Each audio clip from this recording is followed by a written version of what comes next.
In this screencast, I'm going to demonstrate how to combine the results of more than one simulation, so 2 or more simulations, so that they can be presented together in a single figure. We want to do this so that, for example, we can compare how different values for the pharmacokinetic parameters alter plasma drug concentration time profiles easily by looking at just one graph.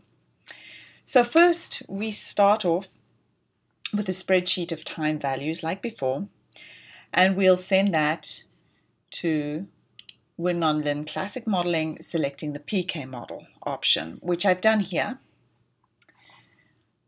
And we select the IV bolus option again for the simulation, because we're going to use multiple IV boluses again. We're going to simulate 9 doses given 2 hours apart again, and for this simulation we're going to keep the doses constant. Notice here under the model selection that this time I've checked the clearance option. What this does is it allows me to enter the values under the initial estimates for volume and clearance separately, so I can explore what the effects are of changes to the values of these 2 parameters separately.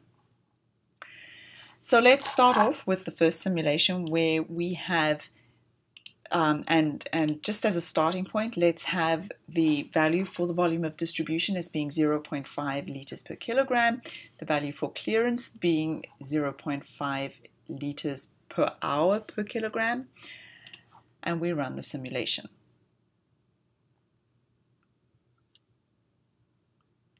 Remember that we can find the results.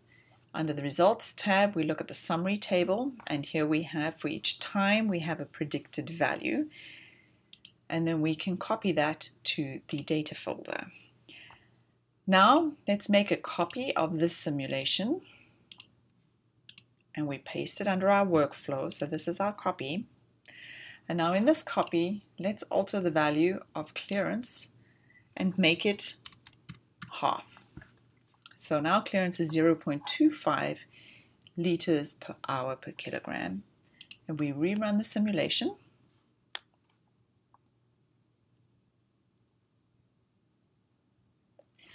Once again, we look under the Summary table for the results, export that to the data folder,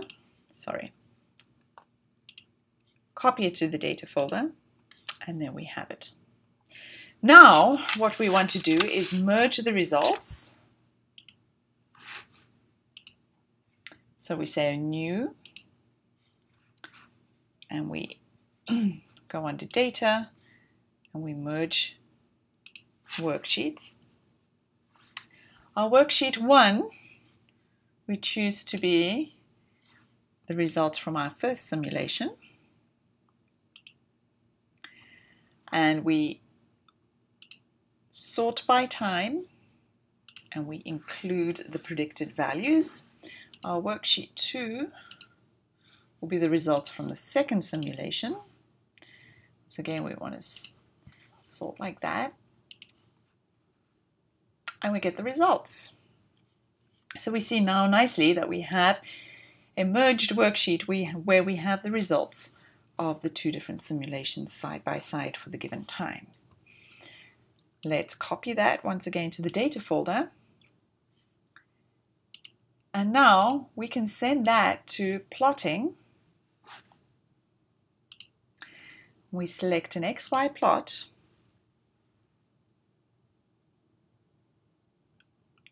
And here we have time, and we have 2 different Y's that we want to plot on the same figure.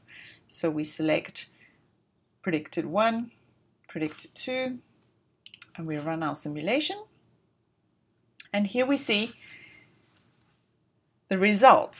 So let's see, can we clean up this figure a little bit? Well, we don't really need what what makes this a little confusing is that we have the 2 axes over here are on different scales. So let's start off and clean up our y-axis and we make that custom, and we make the maximum 40 as well, so that the two are on the same scale. Now it becomes more comparable. Then we can remove this y-axis because basically the two are exactly the same, so we don't need this y-axis to give us information. So let's go to the y2 axis and we say do not make that axis visible, and that will clean up things nicely as well. And there we have it. Now we can see the results from the first prediction and the results from the second prediction, and we have them nicely on one figure so that we can compare the results. And as you can see, as expected, because the clearance was lower for the second simulation, we, for the same dose, got a higher average concentration. We also have less variability or less fluctuation in our concentrations for the same dosing interval because our half-life was longer as well relative to the dosing interval. And now we can export this figure as a JPEG figure. And we can export it wherever we will find it. Simulation results, for example. Save it, and then we have a nice figure where we can compare what the effect is of altering the values of the PK parameters, either clearance or volume of distribution, and how that will affect the concentrations that we achieve for a given dosing regimen. Thank you.